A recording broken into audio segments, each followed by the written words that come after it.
বিএনপির ভারপ্রাপ্ত চেয়ারম্যান তারেক রহমানের বাসভবনের সামনে দেখতে পাচ্ছি তারেক রহমানকে বহনকারী গাড়িটি বের হয়েছে। খুব সম্ভবত কেন্দ্রীয় কার্যালয়ে নয়াপল্টনের দিকে যাচ্ছে তাকে বহনকারী গাড়ি। আমাদের সহকর্মী আরেফিন শাকিল আছেন সেখানে। শাকিল, মাত্রই দেখলাম তারেক রহমানকে বহনকারী গাড়ি বের হয়েছে। এটি কি নয়াপল্টনে কেন্দ্রীয় কার্যালয়ের দিকে যাচ্ছে? হার্টের যত্নে বিশ্বসেরা ক্যানোলা তেল এখন বাংলাদেশে। না, এখনো তারেক রহমানের মূল যে গাড়ি সেটি বের হয়নি। এটি মূলত অগ্রগামী যে গাড়ি সেটি বেরিয়েছে। বৃষ্টি খানিক বাদে তিনি বের হবেন। সার্বিক যে প্রস্তুতি, সেই প্রস্তুতিতে বোঝা যাচ্ছে হয়তো কয়েক মিনিটের মাথায় তিনি বের হবেন।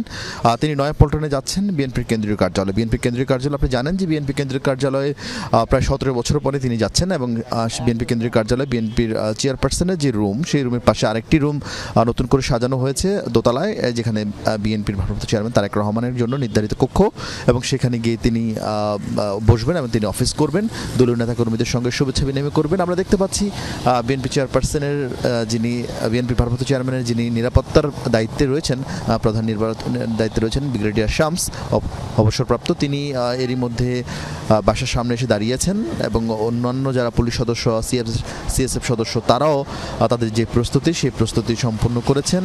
অগ্রগামী গাড়িও এরই মধ্যে রওনা হয়েছে, অর্থাৎ যারা ট্রাফিক কন্ট্রোলের কাজটা করবে।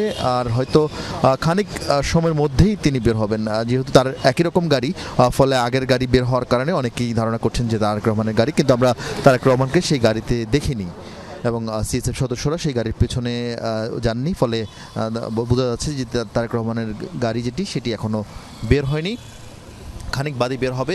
এবং আপনি গতকালকে তিনি তার যে গুলশান কার্যালয়, সেই কার্যালয়ে তিনি অফিস করেছেন।